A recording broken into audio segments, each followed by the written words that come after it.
masked man enters with a gun, robs all the money, and tries to escape. However, as soon as he steps outside, the police surround him and arrest him, sending him to jail. During the investigation, it is revealed that the man's name is Savage, a former soldier in the special forces who fought in Iraq and Afghanistan. For his service, the government awarded him several medals. When the police commissioner learns about Savage's background, he calls him to his office and asks why he committed the robbery. Savage explains that as long as the country needs soldiers, they are cared for, but once they retire, the government abandons them. He further reveals that his daughter is suffering from lung cancer, and he does not have enough money to pay for her treatment. Moved by his story, the commissioner comes up with a plan and offers Savage a mission. The commissioner informs him about Lucas, a warden of a prison,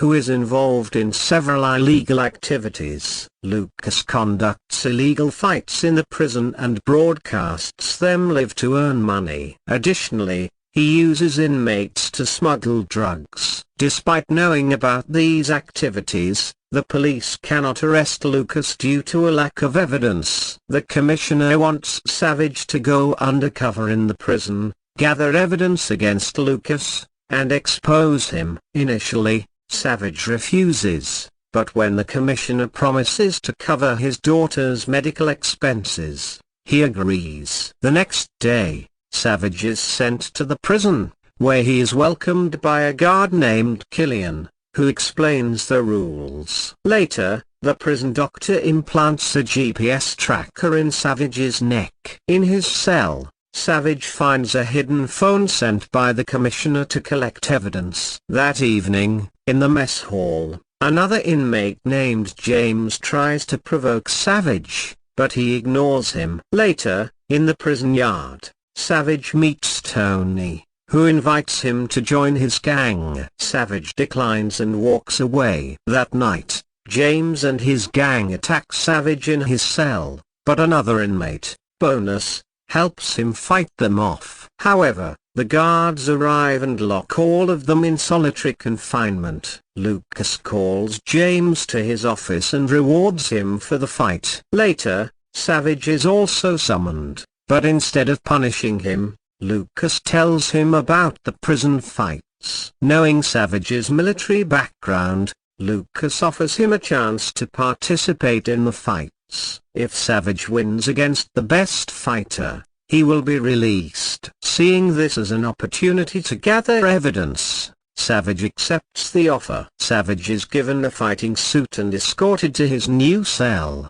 where Bonus is already present. The two quickly become friends. Later, Savage uses the hidden phone to inform the commissioner about the illegal fights. Bonus warns him about Tony, the prison champion who has never lost a fight. On the day of the fight, Savage steps into the ring, called the Dungeon, where there are no rules. The fights are streamed live, allowing people outside to place bets. Savage wins his first fight in just 10 seconds, impressing everyone. After the fight, Tony asks Lucas for his promised release, but Lucas demands that he fight one last match to earn his freedom. Tony agrees but threatens Lucas with consequences if he breaks his promise. Meanwhile, a lawyer named Janet visits Savage, offering to help him get out of prison. Savage declines her help but takes her card just in case. He continues training with Bonus for his next match against a dangerous opponent. The day of the next fight arrives,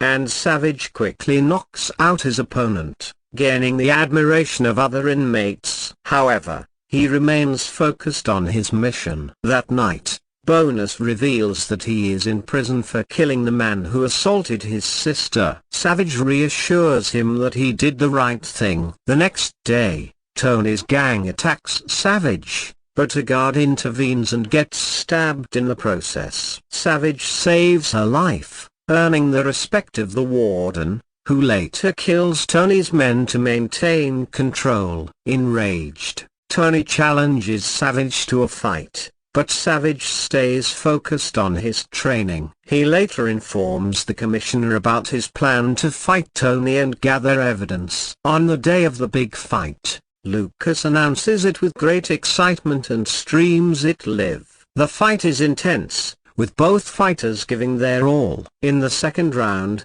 Savage gains the upper hand and defeats Tony, becoming the new champion. After the fight, Lucas offers Savage a deal to work for him and manage the fights, but Savage refuses. Lucas then takes Savage to his secret drug operation and offers him a role. Pretending to consider the offer, Savage pockets some drugs as evidence. Later, Savage discovers that the commissioner and Lucas are partners in crime, using him to make money through fights.